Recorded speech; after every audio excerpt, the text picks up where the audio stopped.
Good evening, Cardinals fans. It is August 30th, and this week in baseball, the Cardinals tonight going for their 10th consecutive series win against Pittsburgh. Rubber game. We'll be watching that one closely. Can these young Cardinals hold on to that wild card lead? We're about to find out. They're in a virtual tie in Milwaukee as we speak. Tonight, we also welcome back onto the show Jared Redwine, and for the first time, Jim Cromer of Two Birds on a Bat. The Cardinals Nation 24/7 podcast starts now.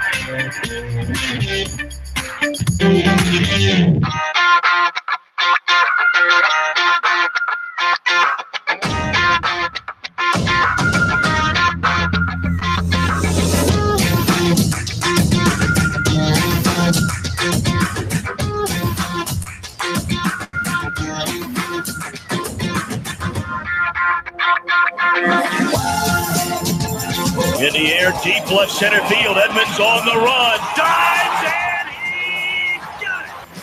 Oh, number 70! Van Peel out to deep right field. Has a chance to leave the ballpark. It's gone! A 3-run shot for Rick Ankiel back in the major leagues. Swing and a long one. There it is, folks. Baseball history. A second Grand Slam home run for Fernando Tatis in the third inning in Los Angeles, California. And the Cardinals lead it 11-2. This is the Cardinals Nation 24/7 podcast, the official podcast of the Cardinals Nation 24/7 Facebook page and the Cardinals Nation Facebook group. Here are your hosts, Ron Nuttall and Chris Lawless.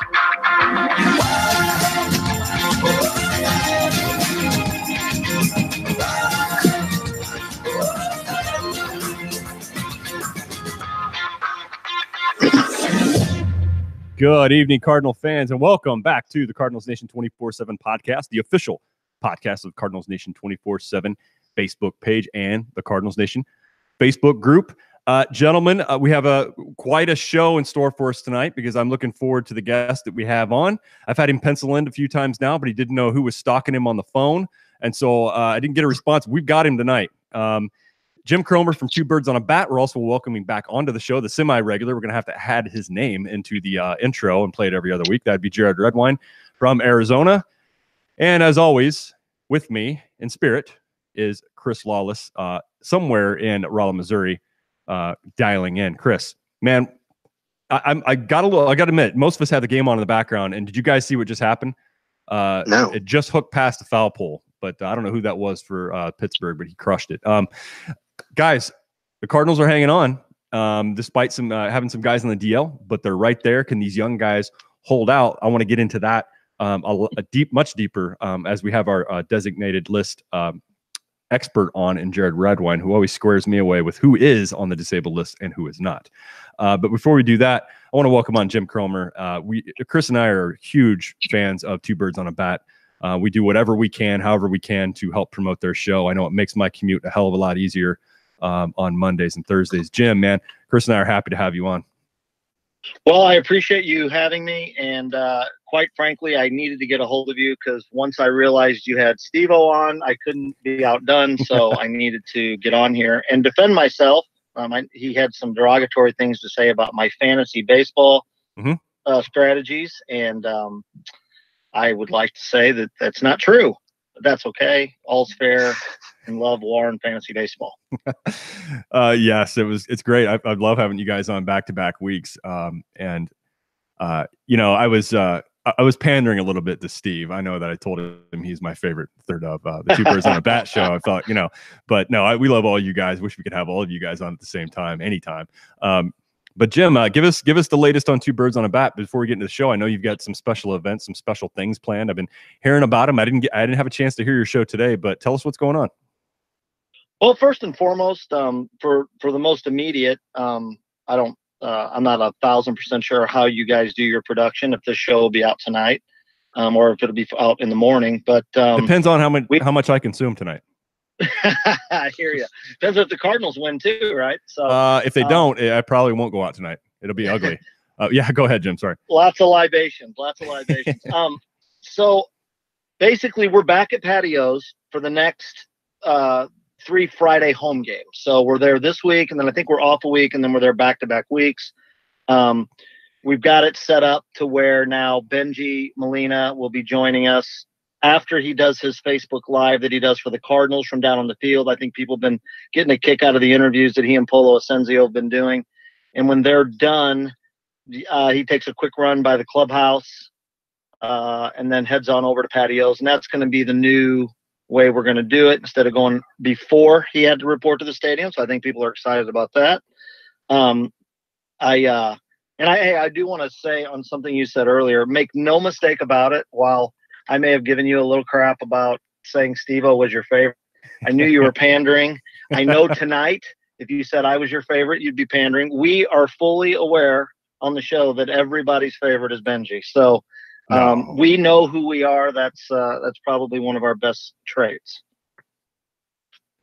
Well, we have Benji on next week, and he'll be my favorite. No, we don't have him on next week. I'm just kidding. But no, it's great having you on, Jim. And like I said, I didn't get a chance to listen to your podcast from today, but I will be in the morning on my 45 to 1 hour commute to work. It sucks now that school's back, because you can totally tell from driving. It's either, over the summer, it's a pretty quick 30 minutes, man. As soon as those buses and that traffic hits the road during school year, it is brutal. But hopefully you guys, no doubt you'll have another great show, and it'll help me on my drive. I'm approaching this from a selfish angle here, but that's usually where it ends up.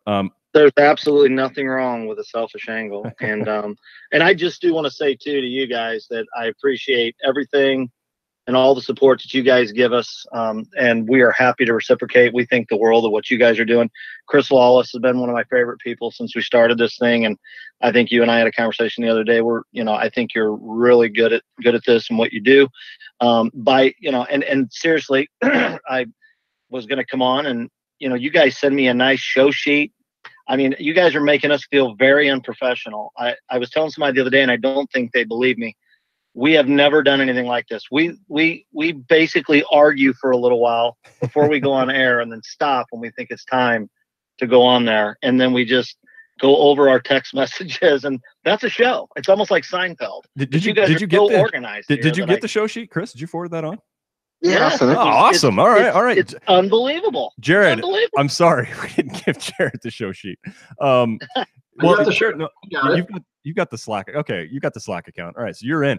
Jim, just to give you a little insight on Team Arrivals. It's as far as show prep, what we do on Team Arrivals sounds a lot like what you do on Two Birds on a Bat, because we tried to organize ourselves, and Pete and I quickly figured out we suck at it. And actually, we were pretty boring.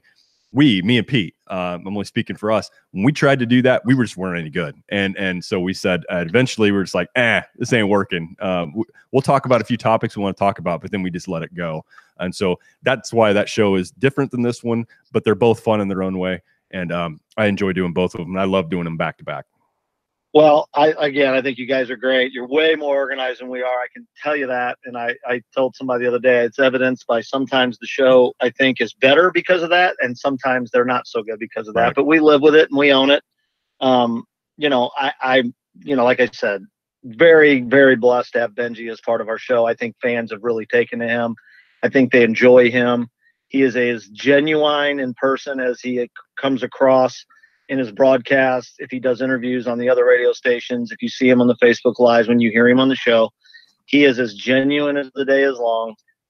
We're very, very, very lucky to have him. And again, knowing who we are is probably our best trait. But again, you guys all do a great job, and I think there's enough Cardinal mania to go around for everybody. So let's have some fun. Absolutely.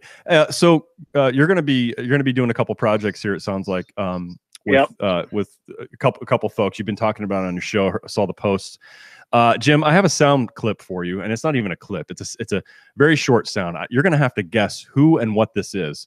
Okay. Chris, don't give this away, okay? No.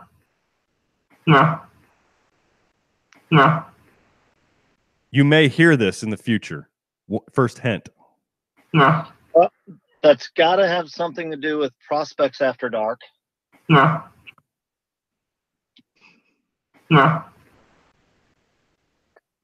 Would that be accurate? Yes. Okay. It has something to do with it, but yes. Let me tell you something. We have, again, back to, I mean, it's always going to come back to Benji. Our show has experienced unbelievable growth since the day we started it. We've gotten really lucky with some things. Again, with Benji for sure. We've covered some interesting topics and had some things go on. We've had really good backing and support from other people, especially Benji's brother, Yachty, of course. That being said, as we grow and as we continue to get, bigger, and I guess bigger is the description in the eye of the beholder, but for us to want to grow, we thought, okay, what do we do now? I decided that after looking at it and researching it, that our reach through social media and the people being on board with that is what has really brought us to this level. So we decided that we're going to give people what they want. And what I believe people really want is some of this, what I would call, and again, everybody knows I'm a little bit older probably than most people think I am, but I'm admittedly an old school baseball guy. Well, there's a ton of Cardinal fans that are what I would call new age baseball fans. There's a ton of old school guys that have embraced this new age of baseball. And for me, when I say that, what that means to me is analytics, sabermetrics, and especially prospects. And when I say prospects, to me, it's because that hasn't changed, because I've always believed that prospects weren't just for you to use at the big league level. They're used for trades. They're used for depth. They're used for a variety of things. So we're going to add a third show to Two Birds on a Bat starting next week. There's going to be a special – it's not going to be a special edition. I keep saying that and it's wrong. But basically we're going to add a third show. So we're going to be releasing on Mondays. We're going to add one now on Wednesday. And then we'll be releasing our show Thursday afternoon, for the second show with Benji. But the show on Wednesday won't have Benji on it. And again, we know that some people may be like, oh, hey, where's Benji? But Kyle Reese from Prospects After Dark is going to be joining us. I'm working on confirmations from some of the other guys, but Mo's Algorithm will be back. We had him on some other shows. Yeah. The dynamic was really tough because when you get one guy on the phone and where he's from, and you get a guy on the phone, Benji from Arizona, and then you got one guy in the studio and another guy, people start talking over one another, and it's hard. It's just hard because what he has to say, you have to be able to hear. Yeah. And it's a long description, and it's not even really an argument, but it turns into one sometimes. So you don't want that. So we decided that we were going to do this, and we're going to put Mo's Algorithm more in a position to say, hey, here's my set. Here's what I want to talk about today. The thing I have asked him to do, and I'll ask Kyle Reese to do, and people that we get involved in this, we want to come at it both from an informative standpoint to do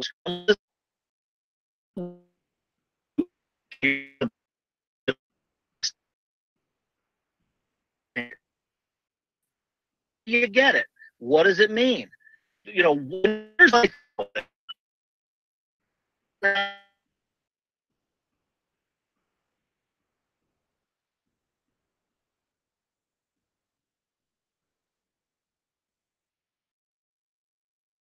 and you can't do that, in my opinion. And if you listen to some that have a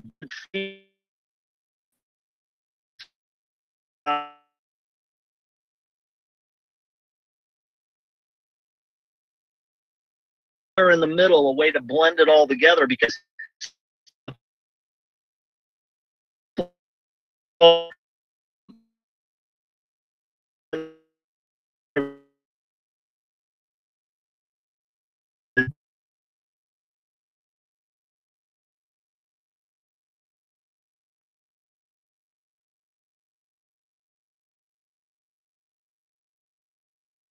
allowing people to be involved in it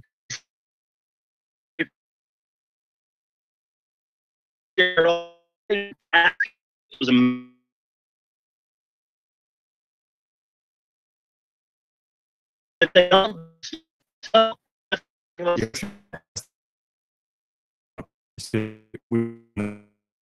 for that episode as well, and it was at the trade line, and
I think he's done an unbelievable job. I don't think there's any doubt. I don't think anybody could argue that he has done an unbelievable job to this point, for sure. I thought Mozeliak's explanation of why he did it now was genuine and honest. If I was a player, maybe not Mike Schilt, because he doesn't come across that way, but I think it would be human nature to be like, what else do I got to do here? So I liked that too. I think they felt like, hey, we're in this. We don't need any distractions here. Let's just go and let's just do this. Now, does that mean that I think Mike Schilt's going to be the greatest manager ever? I don't know. I have no idea. I hope he's our manager for the next 20 years, and I hope he wins tons of World Series, or at least one, right? Yeah. I don't know. Because here's the deal. There's so much that goes into it more than just the manager. You can have a great manager, but if you don't give him any talent, it doesn't matter. That's all I've ever said when Mike was here, and people would, at first, I think people thought I was a Matheny apologist, and then I went out of my way to explain to them that's not what I'm saying. What I'm saying is this. It's the same thing with Mike Schilt. Mike's great. If you give Mike Schilt crap, you're going to get crap. Can you coach some guys up? Sure you can, but you have to have talent, okay? You have to have talent. And I don't like to compare people. I don't do it. I'm tired of all the comparing. I know that Chris and I talked about it and stuff. Listen, I'm over the talking about Mike Matheny. I don't want to hear it from Bernie Miklasz no more. I don't want to hear it from Dan McLaughlin no more. I don't want to hear it from these guys anymore. Some of the things they're saying, they're making it worse than what it was, to be quite honest. I've said this 100 times. Do you think Mike Matheny didn't have meetings? Do you think Mike Matheny didn't talk to people? Do you think he did? No, none of those guys are going to tell you that he didn't. And if you think everybody in that clubhouse didn't like Mike, well, then you're crazy. Are there a couple people that had a problem with Mike? Sure they did. If you were Dexter Fowler, you'd have a problem with him too. You know what I'm saying? These guys are all athletes. They're all type A guys. But when it comes to Mike Schilt, okay, I don't know what else he's supposed to do than what he's done. He's given his life to the Cardinals. They've developed him. They've allowed him to grow in the minor leagues. He's come up here, and let's face it, that was not an easy couple of weeks he went through. You know, you got a manager fired from an organization that doesn't do that very often. Mm-hmm. You basically got rid of your bullpen, turned it over into the hands of young men. Then you went and traded a guy that you thought, a guy that said he was going to be a 30-30 guy, and a lot of fans thought was going to be in an MVP conversation, right? I mean, you trade a couple guys. I mean, seriously, I'm not quite sure what else he was supposed to do. And, oh, by the way, they're all of a sudden number one in the wild card, and I'm not going to say they're going to, but boy, why not catch the Cubs, right? So what else is he supposed to do? Hell yes. I'm looking forward to having that conversation over the next hour. I do think that my co-host, Pete, big Cub fan, has been ever since I've known him for the last 17 years. The one team he was worried about weeks ago was the Cardinals, just the way they were playing. But Jim, I couldn't agree with you more, at least. And I know Chris is in the same boat. I'm curious to hear Jared's take on this as well. I listen to Bernie a lot in the mornings because he's got his thumb on the pulse of St. Louis. He's right there, just like your show, Jim. But Bernie couldn't go a segment without bringing Mike Matheny up. A month after it happened, and it got old. I haven't had him on my radio over the last week or so. That's not why, but it was wearing on me too. In fact, we covered that off a little bit last week. By the way, Mike Schilt's my neighbor in the off season. He's in Matthews, North Carolina, which is just on the other side of Charlotte from me. So I'll see if I can get him over here to my makeshift studio in the off season sometime. See if he'll sit down and have a cup of coffee with me. Get him over there. Get him over there. Yeah, I will, man. Come on over. We go to Ass Clown Microbrew. I don't know if he's ever been there or not. It is an actual brewery. All right, hey, real quick, Jared, because I'm sorry I cut out, man. I wanted to go DL first, but then we went to Mike Schilt because I noticed when I pulled my other screen up, I'm like, oh man, it's black and nobody's on there. So Jared, real quick, so we're talking about Mike Schilt. We haven't been able to talk about him on the show yet because that happened in between. I want to get your take on Schilt's interim tag being removed. How did that land on you? I was a little surprised, honestly. I expected it was going to happen. I didn't expect that it was going to happen then. When it did, I expected it to possibly happen after the end of the season. I get it. I get why they did it to a degree. I mean, he's done a great job, like you guys said. Just the whole point is it was kind of nice having that tag hanging out there during this drive, during this push, giving him a little.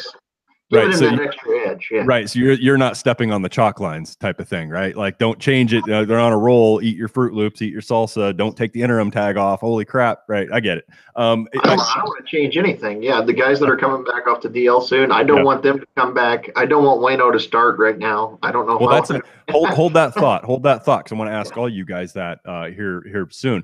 But my personal take on Shildt is this. I mean, Jim, my thought about Mike Matheny all along has been like, man, personally, I loved him as a player. I thought he was a leader on a team where we had Albert Pujols, where we had Scott Rowland, Jim Edmonds. You remember those great Cardinal teams from 2000 to 2004?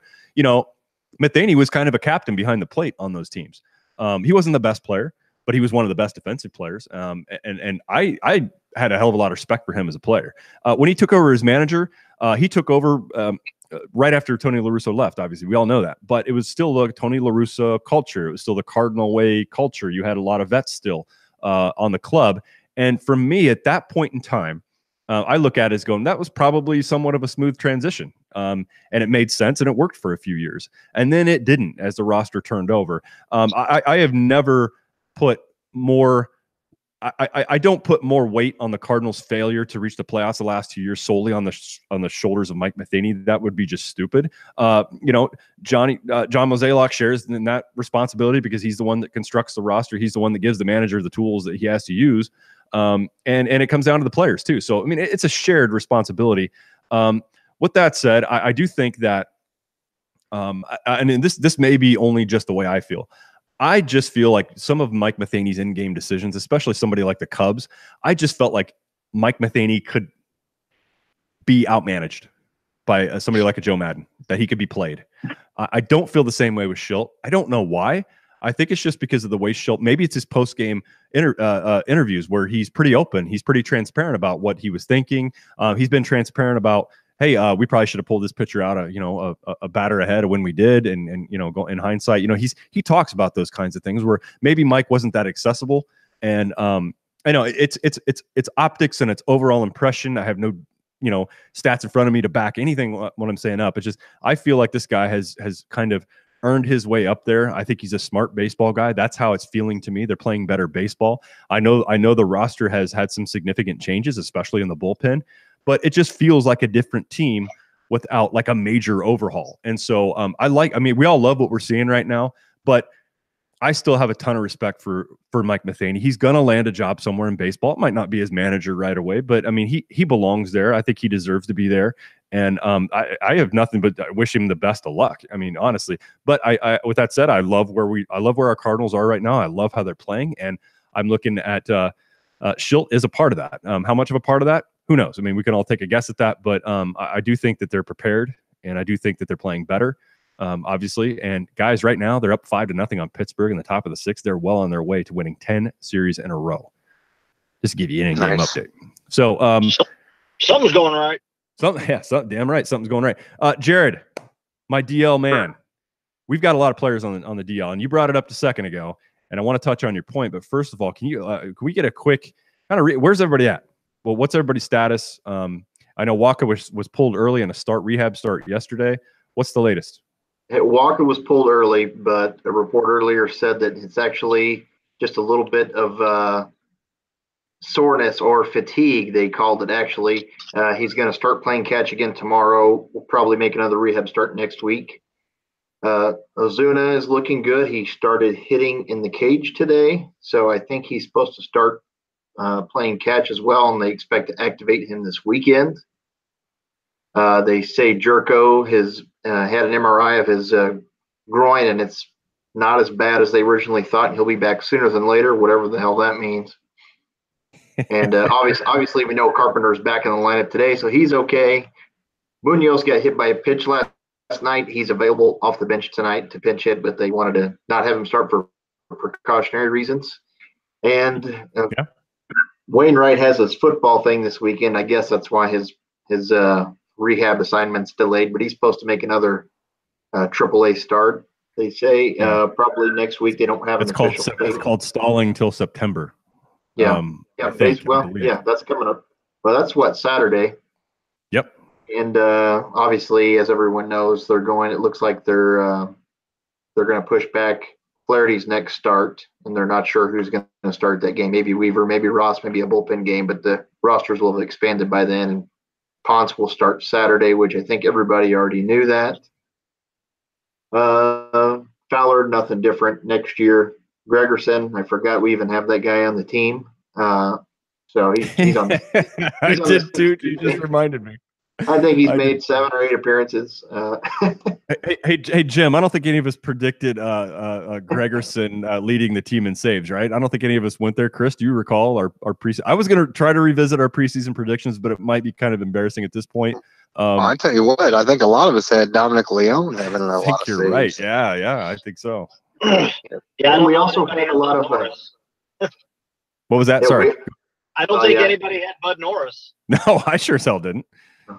Remember, Lyons was in the mix too. Everybody thought Lyons was going to get some saves. We had a lot of good. Well, we thought it would be maybe a committee for a while, and I guess it was, if you want to call it that. But wow, Bud Norris, right?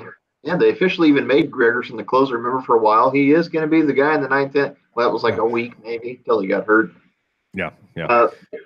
Mayers has some shoulder inflammation. He's on the 10-day. I would assume, depending how serious or not, he'll be activated again. Maybe not used often. And that's pretty much it. Colton Wong is, I don't really know what's going on with Colton Wong. I have not heard, and I haven't read anything in any injury updates anywhere. So I would assume he'll probably be activated in September and used sparingly. Hey guys, I want to look at, now that you mentioned Colton Wong, and I want to get Jim and Chris your perspective on this. So we've got, I know that before the year started, I thought that, man, if Colton Wong can figure it out, if he can get it together, he has a chance to be, a breakout player and really change the look and feel of this lineup if he could figure things out. And of course, he got off to a horrible start, and then. I don't know. I think he was playing better right before the managerial change, but since then, boy, Colton Wong's has started to become that player we've always wanted him to be. We've seen flashes of it at times, but never consistently. I want to start with Jim on this because I know, Jim, you weren't too high on Colton Wong. Has your view on him changed at all recently? Believe me, I've said for 2 years that we would be so much better if Colton Wong would be who we think he can be. Listen, I would love to be wrong all the time when I think something and I see something. He's shown me that he can swing the bat with more, what's the word I'm looking for here? With more confidence, for sure. This is a game of confidence, okay? Right. The game is never easy, but it's always easier if you feel confident. My thing with Colton Wong has always been this. He's like anybody that ever said that Mike Matheny never gave Colton Wong a chance is a liar. Just go back and look at it. He gave him chances. Okay. No manager is going to leave a guy out there to hit like crap for 2-3 months. They're going to do something, especially a young player. Okay. That's how it goes. All right. Everybody's going to do that. Okay. So if the guy can't handle that part of it, well, then it's going to be a struggle. Now, listen, he has played an unbelievable defensive second base this year. I mean, off the charts, to the point where I'm telling you that he may be a platinum glove candidate from what I've seen. And most of it is because I think we've all thought he could make unbelievable plays. He would just have some brain farts every blue moon. Yeah. And those seem to have gotten a lot better, obviously. Swinging the bat, you're right. We were paying attention to it. He was swinging it good before the All-Star break, before they made the managerial change. He and Carpenter both, that everybody thinks that all started after they got rid of Matheny, and maybe that started before then. Yep. Now, that being said, am I confident that, listen, if you tell me that anybody is like, oh, that's our Colton Wong next year, he's going to be a 280 hitter and play phenomenal defense. I mean, I hope so. Again, after the last couple of years, and again, people want to write it off and say, well, that was when Mike Matheny was here. That's over. Okay. I hope so. I hope so. But I don't buy that part of it. I've never bought that. He's going to be – because, again, I like Mike Schilt. I think I've made that clear. If you think Mike Schilt's going to run him out there every day when he hits 170, he's not. No, I don't think so either. I think there's no manager going to run him out there. And Mike did it. Go back and look at it. It was Colton Wong's job. It was Randall Grichuk's job a couple of years ago. Yep. They went out the first 2 months and stunk. Yep. And what do you want a manager to do? No, and I agree. I would agree with you on Schilt because, I mean, if there's anything that we've learned of Mike Schilt, he's making moves based on interest in a team win. At least that's what I've seen. That's what I've picked up. I don't know what you guys have picked up, but he doesn't seem like that guy's. He's making moves to win each and every game. He's not playing defensively, and he's definitely not writing a lineup with guys' feelings in mind. I think he's aware and he's got a consciousness of that. But I don't know. It's just Colton Wong for me. I do have to see this sustained for a longer period of time before I'm going to sit here and go, hey guys, Colton Wong has arrived. Because I want to see more. I want to see it for a longer period of time. I think the guy has all the ability in the world. Problem has been consistency. And I think you hit on it, Jim. It's confidence. Somehow his confidence can be rattled. Seems rather easy and often. And if he can get past that, I think we've got a pretty damn good player at second base. But time will tell. Chris, the whole Colton Wong thing, him going on the DL, probably had a terrible time, really. What's your thought on him and his turnaround? I was going to say Colton Wong, the player, it kind of reminds me a little bit opposite of when Fowler was a Cub and how they would say the team goes as Fowler goes. To me, Wong goes as the Cardinals go. Early in the season when a lot of people were struggling, I think he put that added pressure on hitting, and with Carpenter struggling and Fowler was struggling, I think he just put more pressure on himself in the batter's box. Defensively, I think, like Jim said, he's kind of sharpened it up to where the brain fart plays of last year, they've kind of been limited. He's making the Gold Glove type of plays. Everything's kind of working out in his favor now, I think, with the team playing better and hitting seems to be contagious. I think the pressure's kind of lifted off of him. I don't think he's looking over his shoulder necessarily for, hey, who's going to take my spot if I'm hitting like shit today. He's kind of settled in, and, right now we're missing his glove, but, I think he'll come back to really help out the team in September. You said a really good line there. Colton goes as the Cardinals go, and damn you, Chris, that's a good line, and that should have been mine. So we'll just – Sorry, man. I want to start with Jared on this next question here. Josh Donaldson. I know, Jim, you covered this today on your show, but I haven't heard it yet, and I definitely want to hear your take on this. Josh Donaldson, Jared, don't hold back. Should something like that happen? No. You tell me. Well, I was trying to save the time. We get Jim on, so he's probably got more insight than I do. But like I said earlier, it kind of goes back to me with not wanting to shake things up. I don't see the value that he brings of any of these other guys. I mean, I do not know what just happened. Maybe he's still sick, but we did just do a double switch and they took Carp out of the game. So I don't know if maybe he still has a little nausea or something. They put Munoz in. Did he vomit on the diamond again like he did last night? Because I'm pretty sure that's what happened. That's what sounded like Dan McLaughlin said. I did not see it, but they brought Munoz in, who they were keeping out because he got hit in the elbow, and he made a great diving play and threw the guy out at first to end the inning. But so I don't know. He came out, but even with that, I mean, Adams is getting to play now at first. You've got I think we have all the depth we need internally. I mean, Wisdom did a good job when he came up. I'm not saying he's Josh Donaldson by any means, but Josh Donaldson is not the old Josh Donaldson. And what would we have to? We probably wouldn't have to give up much to get him. But where are you going to put him? We're trying to find a place for Jose Martinez already, and right field's okay. But when Ozuna comes back, that's probably going to stop. But the Brewers went out and traded for 6 more infielders when they didn't need them. Why can't we do it? Well, they didn't that's have a joke, man. Well, that's a joke, man.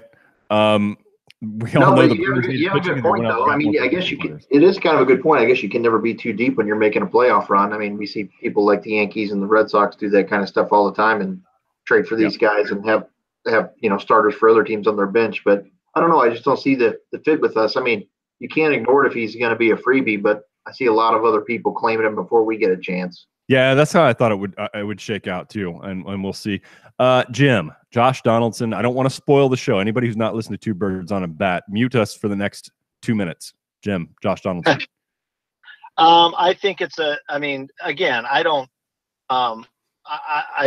discount anybody else's feelings on anything. I don't think I'm right. I don't think anything. What I will say is, I think it's a no-brainer.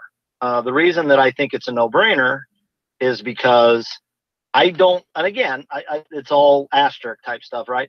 To me, no-brainer, because if he cost you anything in the terms of a real prospect, then of course you don't do it. Because there's too much of an unknown here. He was scratched last night. Then all of a sudden their game's rained out. And then there's conflicting reports that, well, he didn't play because the game was rained out. And people are like, no, he wasn't going to play anyway. But then he's in the lineup tonight and he hits a home run his first at bat. Now, people are like, oh, boy, single A. I don't care about that. If you care about that, then you don't understand. All I care about is, can he play? Because if he can play, you're talking about an MVP type guy. We're also talking about a guy that had a lot of issues last year and played through a lot of pain and a lot of problems and got himself healthy towards the end of the year and had a really good 2 months. I believe, if I'm not mistaken, he hit 10 home runs in September. I'd take 10 home runs in September. I think most of us would. He hit, what did he hit? 12 home runs in August? Yeah. I'd take that. I think we all would. Well, evidently Jared wouldn't. You're trying to start an argument? No, but Jim did say you can't give up much for him. That's true. Which I did kind of say, if you can get him for a good deal, if he makes his wage, sure. But yeah, but I don't like to recall things that don't support my narrative, Jared. So we're just going to move on. Well, and let's be honest here. Can you see? Look, Daniel Murphy. What wasn't he owed about $4 million? Andrew McCutchen, same way. Yeah. And these guys clear waivers because people don't want them. The Cubs had no choice. But if Andrew McCutchen's going to clear waivers because he's owed $4 million, don't you think Josh Donaldson, who hasn't played a game in how long, is going to clear waivers because he's owed $4 million? I mean, the only thing I can conceivably think of, Jim, is that somebody's just trying to block if they think, boy, this is one thing the Cardinals could use, that third baseman. It's a $4 million block. It is, but I don't, I don't want to say it. Damn it, Chris, I'm about to. I can see somebody like the stupid ass Padres doing something like that. Jim, I don't know how many of our shows you've listened to, but I have my issues with the San Diego Padres. I think they should in general just be DFA'd, like the whole organization. Well, okay, I'm hearing you. They're Rule 5 pilfers. They're whatever. With Donaldson, I probably side a little bit more with initial reaction you had, Jim, and that is look, true, he's been hurt. True, we don't know what version of him we're going to get back. But I'm going to point to a player like a Will Clark when the Cardinals brought him in late in the year 2000. Not only side note, he was my favorite player as a kid growing up, and I got to see him for a brief period of time in a Cardinal uniform, which I thought was awesome. But you never know when you bring in a vet like that, bring him in a situation, in a context where they're competing for something, they're playing well, there's excitement, there's a packed house every night. I think you might get something more than what experts think you might get. And I'll point to a few examples like that. Veterans that have been brought in late after the non-waiver deadline, and they get an adrenaline rush for a month. Could you use a Josh Donaldson? Potentially that 3-hole hitter that you've been missing for years. I see it as a low risk thing, and I kind of look at it like the Matt Adams deal too. There's people up in arms about Matt Adams because Patrick Wisdom got sent down. The Cardinals needed a left-handed bat. They needed some type of left-handed threat off the bench and a spot start. And so I look at Josh Donaldson in much the same way. It's a low-risk, high-reward type of deal, and you guys are both right, depending on what you would have to give up. You're certainly not going to give up a top-tier prospect for that. You walk away. The question is Donaldson even going to get through that point? Has he cleared waivers yet? Do we have any update on that whatsoever? Been watching MLB trade rumors all day long. He was pulled from a game yesterday, and people said, well, that's not good for the Toronto. So I don't even know if he's available anymore, guys. It might be if I can add in, apparently, and again, I'm going off what I saw. Yeah. He played today. He got a couple of at-bats. They are going to put him on waivers. By the time he clears waivers, if he clears, or by the time the waiver claim clears, they will have a short window to either let him go, or if he's claimed. And when I say let him go, what I mean by let him go is, and I'll kind of finish my point on the Cardinals with him. Yeah. If he's claimed, they can obviously just let him go. And that's what a lot of people don't realize. So like when you said a block, yeah, somebody can block, but if you block and it's a bluff and you're blocking because you're going to go, yeah, we'll give you, and I mean somebody's great granny. And then so all you did was block him. Well, what do you do when they go, you know what? He's $4 million. We're going nowhere. We don't want him to accept a qualifying offer next year, which is what they've said basically. Right. They don't want to do that. You go ahead and keep him, and you pay him the $4 million, and you've got nowhere for him to play, and you don't need him, and you can't play in the postseason, and your team's not going to the postseason. It's going to be a postseason team, I think, if somebody does claim him. I know I've seen Cleveland kind of latch to him, and obviously the American League would get first crack at him. Right. I don't see Cleveland spending the $4 million. They're so up in that division. They have no desperation right now to bring in another bat, I don't think. And they're going to run away with that division. Well, and here's my thing, to be quite honest with you. If Josh Donaldson could play third and you can move Jose Ramirez to second base, you've really got something there. Because, Kipnis has been good lately, but he hasn't been good for years. But the truth is this. The Cardinals, much like I said over a year ago with Giancarlo Stanton, okay, if you really want him, just put the claim in on him. Yeah. Because the chances are they may just say take him. And then you give up nothing and you just pay the $4 million. Now the bluff is that you don't claim him and you go to him and say, look, we'll give you a really low level prospect if you eat 3 of the $4 million or something like that. Do you want to play that game? No. So why wouldn't you just claim him and pay the money? It's like I said about Stanton a year ago. If they really wanted Giancarlo Stanton, why didn't they claim him? The worst thing that could have happened was Miami would have said, take him. He and that contract are yours. Otherwise, nothing happens unless you agree to a trade. So I never understood why the Cardinals didn't put a claim in on Stanton when he cleared the year before. It made no sense. If Josh Donaldson clears waivers tomorrow and the Cardinals don't put a claim in on him, I don't understand it. It's just, now listen, it is easy for me to say it's just money because it's not my money. But money they have. I will say this, though. They have spent money this year and thrown it away.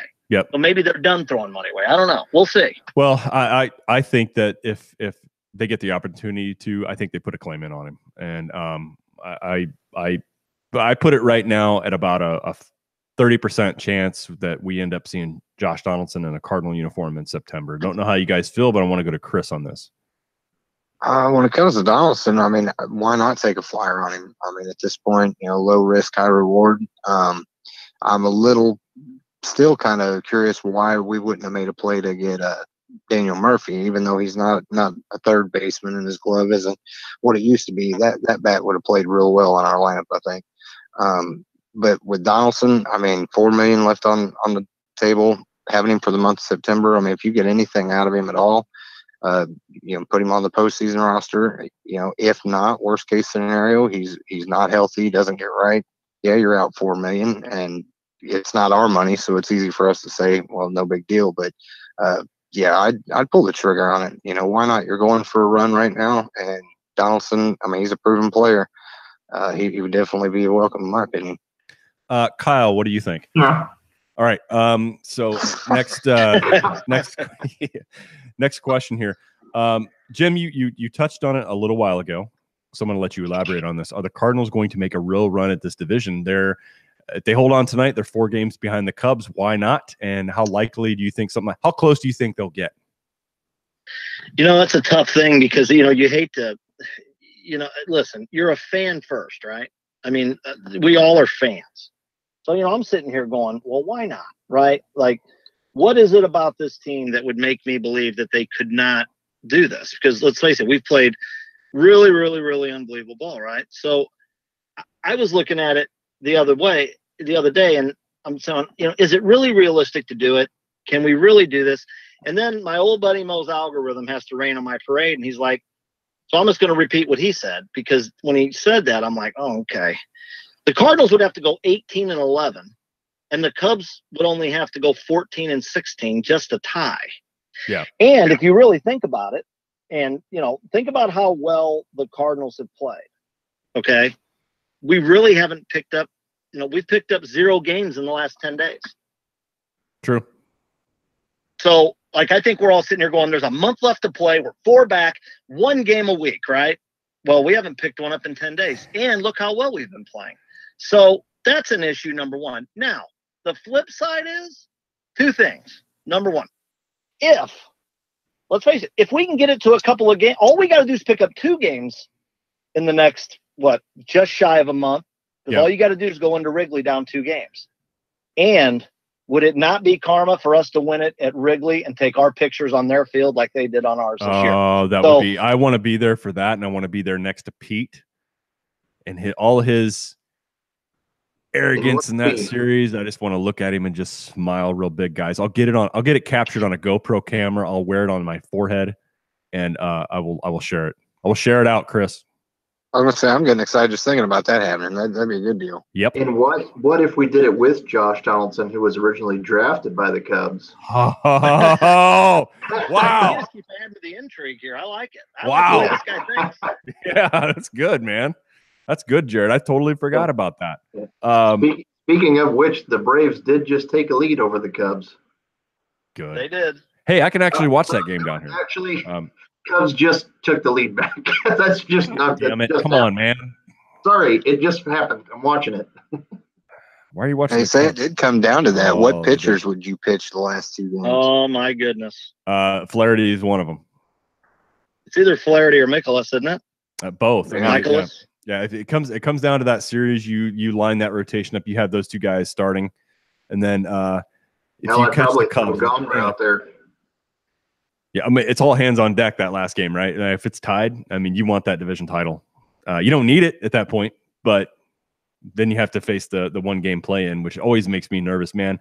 I don't know if my blood pressure can handle it, but yeah, I want to go to a couple quick things. Jared, you touched on it earlier.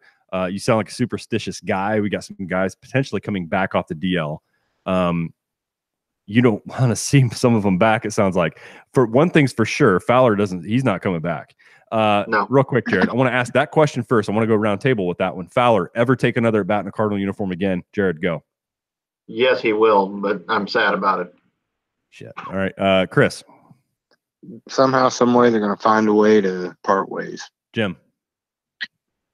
I'm going to go with Chris on this, only because I think it's hard to unspin what's spun. The one thing that I will say is, and I've talked about it on our show, listen, this is not a shot at Mike Schill. It, in my opinion, has nothing to do with Mike Schill. But if Dexter Fowler doesn't get hurt, he's still playing, guys. Jose Martinez is on the bench. Tyler O'Neill, Harrison Bader are splitting time in left field unless Ozuna goes on the DL. Listen, they were good. They're going to play Dexter Fowler. He's owed too much money. That is just not going to happen. But I'm like Chris, is that I'm thinking they're going to look at this thing and think we're going to have to eat a whole bunch of money and move him for multiple reasons. And I think they can swallow the money easier on this one because who they're going to replace him with isn't going to make much money for the remainder of that contract. So I think you got to look at it like if Dexter Fowler was getting $15 million a year and Tyler O'Neill is getting $500,000 and then $1 million and $1.5 million and $2 million, you kind of look at it like combined and you just hope you get some really good production out of O'Neill and it makes swallowing that money worth it. That's how I look at it because I think that's what they did with Mike Leake. So if Flaherty or Gomber or John Gannett replaced Mike Leake, yeah, you gave him money to go away, but the guy you replaced him with isn't costing you much money anyway. Right. So I'm with Chris. I think they find a way to move him. I think when you tell a guy like Fowler, as far as everybody's like, well, he's got a no trade. Yeah. But I think you tell a guy like that, look, I got to be real honest with you. You're going to the bench. I think he's going to be like, get me out of here. Yeah. Yeah, I totally agree. I think that's exactly the case. And I think you're right, Jim and Chris, that because basically what they're replacing Dexter Fowler with right now are major league minimum or near minimum salaries. And that makes that easier to swallow. You're going to get better production out of those 2 guys. Platooning, you're going to get better production out of Martinez, definitely offensively, if you've stuck him out there and right. So I hope, Jared, you're wrong, and I hope I'm wrong too. Personally, on a personal level with Dexter Fowler, I think he's a very good human being. It just has not worked out for whatever reason. It has not worked out in St. Louis. I think that Dexter needs to have a very certain lineup and a very certain role. He seemed to fit well within that Cubs lineup based on where he was batting and who was batting behind him and the role he was playing. I think that was all well defined there for that period of time. It just hasn't worked out that way in St. Louis. So, and for whatever reason, but I have no ill will. I don't think the guy's dogging it out there. It hasn't worked out. And I think next year it'll move on. And, look, it was a failed attempt. No hard feelings. Wishing the best of luck wherever he's going, as long as it's in the American League and away from us and not back with the Cubs. But it is what it is. I have no ill will. Back to the question, Jared. You mentioned you were a little nervous about guys coming back off the DL, and you see that as something that you think is going to disrupt the flow, the mojo they got going now. What's going on in that skull? I'm just superstitious. Especially whenever they talked about throwing Wainwright out there as a starter. I mean, I love Adam Wainwright, okay, but I don't know that we are, even like Jim pointed out, we are in a division race still. I mean, it's going to be tough, but we can still make it. I don't see putting Wainwright out there for a start as a good move. I don't care how well he threw in his first rehab appearance. That's completely different. I would rather see Ponce de Leon or Gomber or somebody getting a start over Wainwright. I do actually like the idea of Martinez coming back and working out of the pen because he's actually can throw pretty hard and he's actually coming in right now. Yeah, he's got some nasty stuff going on too. So I kind of like that idea. Kind of gives us another power arm in the bullpen. By the way, Hudson was named the Pacific Coast League Pitcher of the Year. I don't know if you guys knew that or not. I saw it today. Yep. But yeah, guys like Hudson. I mean, we just have all these guys that are doing well. Where are you going to? You can't take these guys out there playing too well. So, I mean, I don't know. It irks me and bothers me a little bit seeing guys come back. I mean, I want to see Wainwright come back and do well, but I just don't want to see anything mix up. That's why I didn't want the Schilt manager thing to happen because I didn't want anything to change. So clearly, guys, Jared does not step on the chalk lines. Yeah. Chris, how do you feel about the same thing? With Adam Wainwright, I do agree. If bringing him back as a starter, I mean, taking the spot of one of these young guys, that's a risky move. With having guys like Carlos Martinez in the bullpen, Weaver's kind of been bouncing back and forth. Tyson Ross, all these guys are starters in the bullpen, and I think that can only strengthen this team, especially in September. And having a playoff roster constructed of that type of pitcher that can go out and give you multiple innings, I think that could really make the Cardinals a dangerous pitching staff.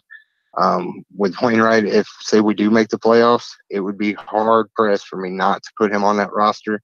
Not saying I would knock a Dakota Hudson or a Gomber or somebody of that sort, but I've got to have Adam Wainwright on that roster, but in a bullpen role. Hey, Chris, I didn't want to. Sorry if you don't mind me jumping in here, Ron. I was gonna say you brought up a good point the other day too, Chris. You were asking playoff start. Who's your pitching staff? Well, I don't even think. In my opinion, I don't even think Weaver makes that list over some of these other guys. I definitely don't see Waino being on the list. I don't see, obviously, we all probably agree Cecil's not going to make the list. He made one or two good appearances, then he came out and couldn't get an out. I mean, that's another guy. But, I mean, it's going to be a very tough decision. I see Wainwright coming back, pitching to be nice, depending on where we're at. If it's at the end of the season, Busch Stadium, he comes in, pitches an inning or something. If he does good, maybe can come out and make a few spot appearances out of the bullpen. That's what I'd like to see, not starting the game like they say he's going to do. Right. Jim, I want to ask you a very similar thing. He just mentioned who is and who isn't on the playoff roster right now, if that, in fact, is the case. Waino, Luke Weaver, those guys on your playoff roster right now? Man, that's tough because I was going to say at some juncture I wanted to say because we were talking about Waino. I mean, have you guys all been watching the feed tonight? Have you had a chance to watch the game tonight? Chris, did you watch it? I didn't have the audio. I watched a little on. bit of his interview up in the booth. Yeah. Give us the gist of that, guys. Watching his interview, I hope and pray. Listen, you can fan how you want to fan. Okay, I've said it 1,000 times over. The fans that at these guys and tell them you're no good, you're shot, you need to do this, you need to do that, you need to grow up and understand. This guy is so important to this team without even throwing a pitch. He is a pro's pro. He does so much for us. Now, can he do that? Not on the active roster? Of course he can. Is it going to come down to he's going to have to be able to get people out? Of course he would. If he comes back and can pitch and get people out, he'll be on the postseason roster. As a starter, no. But can he come back and be in the bullpen and be a big part of what they're doing? If he's healthy and he can get people out, of course he can. And he adds so much to it. We will miss Adam Wainwright when he's gone because I think people have taken him for granted. I really do. Yeah, I agree. I agree with most of everything you just said, Jim. I think, and we've already seen Adam Wainwright not actually be active, but be in that dugout. Hey, go back to 2011. You know, he's right there in the dugout. You know, there's young pitchers that are around. They're around a guy like that. And just like we love it when Chris Carpenter comes back and we see him in uniform from time to time in the dugout. Like what bad could possibly come from that? I want to see Adam Wainwright be able to do something he hasn't been able to do for a while, and that is kind of have things on his own terms.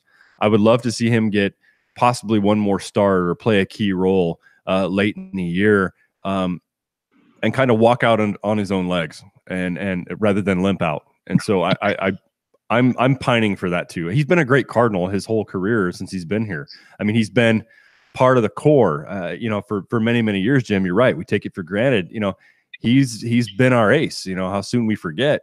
But go back to 2014 before he had that, or 2015, right? Before he had that ACL injury, he was having a dynamite year in 2015. I mean, he was off to a hellacious start, and then he got hurt. Yeah, hurt himself batting. Yeah, batting. Yeah, right. And I think it was against these Pittsburgh Pirates too, if I'm not against the Brewers. It was at you're gonna get Flowers going now because he's gonna tell you that's why we should have the DH. That's why I think we should have it. Yeah, well, we pay these guys too much damn money nowadays to let them swing the bat and hurt themselves. We've had it happen all the damn time. Brad Penny hit a grand slam, tore a lat muscle. He was out. He was pitching good that year too. They get hurt swinging the bat all the damn. Carpenter used to get hurt all the time swinging the damn bat, flats. And guys, I love Adam Wainwright too. My point is, we're in a wild card. Do you think Brad Penny is actually Jonathan Broxton just changed his name to get back into the league? Do you think that's these guys look like twins, didn't they? Broxton's a little heavier in the ass and the stomach. Let me tell you something. Jonathan Broxton is a big dude. Yeah. I know he looks like I know I used to hear people say he was a fat slob. I'm here to tell you something. I stood next to him, you know, the first time I met, you know, when I was getting to know Benji and doing our stuff, and I was down in the locker room, and I'm telling you, this Jonathan Broxton was a big dude. Yeah, it's you're right, Jim. And we think about guys like this that, you know, they look one way on TV. And I always hockey players are the ones that always the reality hits me when you got a seat down there close to the glass. You realize how big these guys are. Oh my God! On TV, you don't get it, right? TV adds some pounds, right? I mean, I'm looking at myself on the YouTube live feed, and I look like I've gained some weight. But tell me, trust me, I'm fit.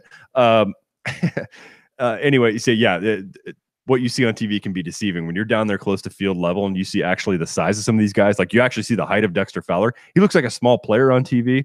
You get close to him down there on the field, you're like, that guy can he's got like almost NBA height, right? It's Chris incredible. Carpenter is huge. Yeah. Well, huge. Most of these Cardinal pitchers, Michael Wacha is big too. Oh my God. A little leaner though. I mean, Chris Carpenter's a big man. Oh, well, there you go. That former hockey player too, right? Oh yeah. Yeah. Oh yeah. Yeah. All right. Last thing I want to do here before we sign off, guys. What are some watch outs as we get into September here? What are some of the things that might keep you up at night? Figuratively speaking, I doubt any of us are losing a ton of sleep over this, but if you did, what would it be concerning this Cardinals team? Like, what do you think? What are you fearful that may happen? Chris, I'm gonna start with you. Man, I hate to think anything negative, but don't be afraid. Don't be afraid. Yeah, that's why I love kind of experience a little bit of the injury bug right now, and that's kind of a little alarming, but you hope that guys like Flaherty and Michaelis, that they're not going to end up fatigued, and especially a guy like Yachty, who the other night took a foul ball off his foot, was kind of struggling a little bit, and it's like, man, does that guy? I know he wants to play every day. I hate to give that guy a day off, especially the way he handles this young staff. But are these guys going to wear down at the end of the month? And I'm hoping that doesn't happen. But that would probably be a fear, is just a fatigue factor and injuries. At this point, I think the team's playing well enough that the momentum's going to carry over. But yeah, just injury and fatigue at this point. Jared? Shit, you just had to let Chris go first. Those are the same things I was going to say, but I am glad to see they're already talking about moving Flaherty's next start back when the roster's expanding. They even actually mentioned today, and I can't remember. I want to give credit to who I read it to, but I read somewhere too they're actually talking about going with a sixth starter here and there next month. So I think that's a good idea with the expanded roster. But same thing, injuries.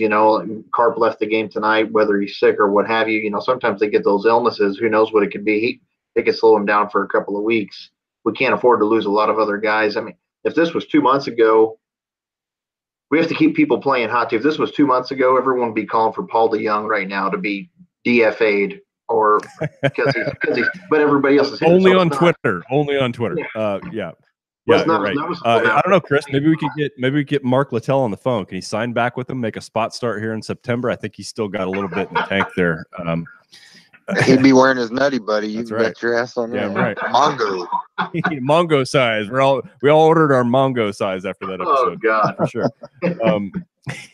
Who the hell came up with the name of that size? It had to be him. All right, Jim. Same question. What are some of your watch outs in your mind? Well, I'm with Jared. Chris kind of brought up what I think is really the only concern that that's really foreseeable, because we have, I'm not going to say it's documented, but we've seen it time and time again. And that's, are these young guys going to be able to handle this extra play to go along with the, we talked a little bit about today, it's a mental grind. Mm-hmm. It's not just the physical grind. I mean, these guys have never been this far before at this level. You look at a guy like Flaherty and you say, man, look how he is. Look, he's a bulldog. He's this. Look at Gomber. Look at Ponce. Look at the bulldog. Yes, absolutely. But the truth of the matter is, I mean, they are pushing themselves right now. It's not just them. The guys in the bullpen, they're throwing more than they've ever thrown. Daniel Hudson's throwing a lot out of the bullpen, plus not to mention the times he's warming up.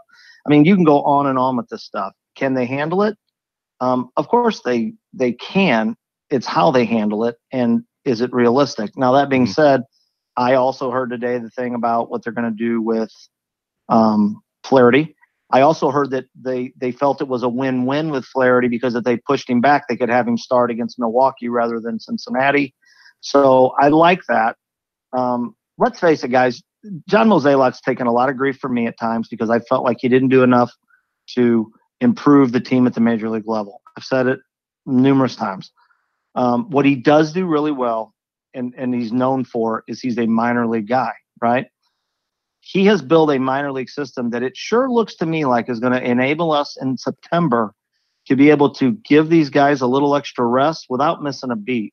And I think that, to be honest with you, is where the spot starts for Waino come in. It's basically, if he can throw and can get people out, you're going to see him start some games.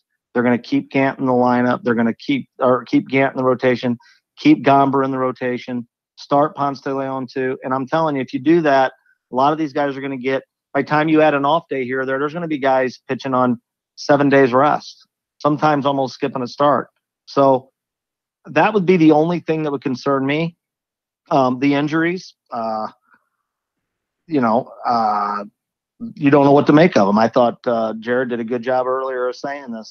You don't really know what they are. I mean, we know what we hear, but I think everybody on this phone call and on this show has played enough ball to know when you tweak a hamstring, man, you have no idea. You may feel great and come back, and the minute you push it, down it goes. Same thing with a groin. You don't know. Let's face it, Ozuna's shoulders bothered him all year. Do you really think 10 days is going to make him feel 100%? No. It only takes one throw to set you back on that stuff. You're right. So that to me, I would have to say it's the injuries more than the fatigue from the young guys, only because it sure looks to me like they've got a plan to handle the fatigue. But obviously, everybody's got a plan till they get punched in the mouth. So we'll see what happens. Mike Tyson. Yep. I don't get into the habit of calling these players big sissies because they're always on the DL.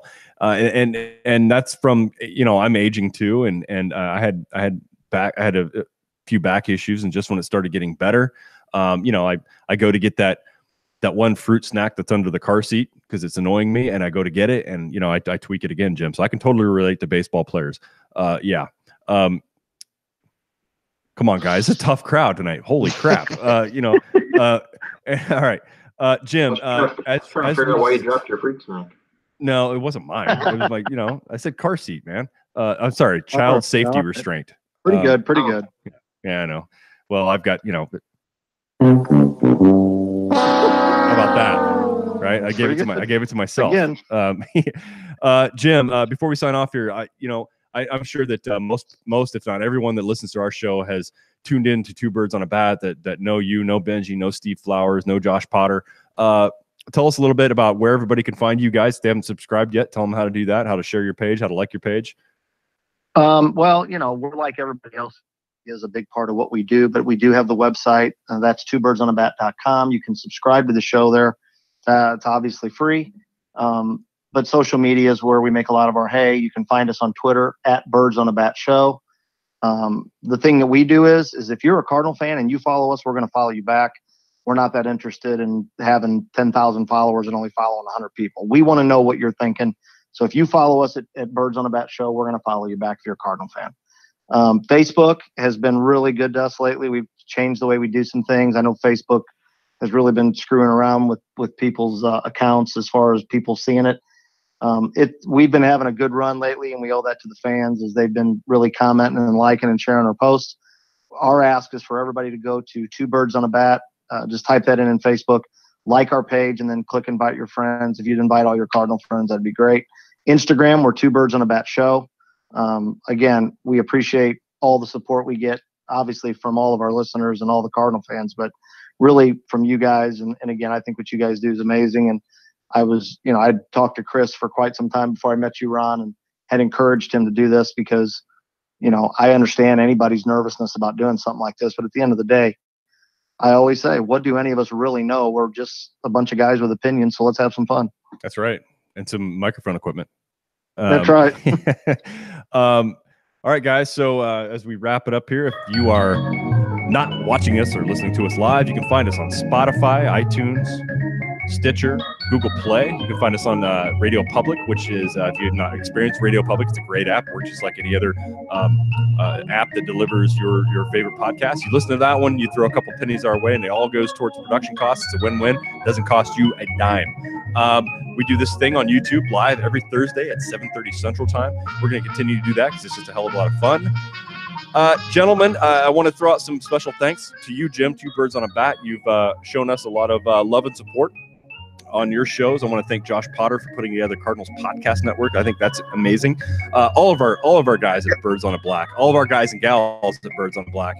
We got Brecklin Kennedy. I knew I was going to do that. I used to serve in the military with somebody named Brecklin Kennedy. I knew I was going to do that. Brecklin Carey, who joined us on Team Arrival, she's going to join us next week. Looking forward to that. And last but not least, certainly our admin, Larry Cox, Jared Redwine, who's on with us tonight, Gene Bonds, Corey Gammons, Brecklin Carey again, Justin Olivier, Preston Lawson, and Chase Jackson. We appreciate everything everybody does on the Facebook group as admin. Jared, thank you for joining us again, man. We'll have to get you added into the intro. Chris, any parting words? Wild card check, next stop division. Damn right. All right, everyone. We will talk to you same time, same place next week. Guys, thanks a lot. And we'll be talking to everybody else soon. Love you all. Bye-bye. Go Cards.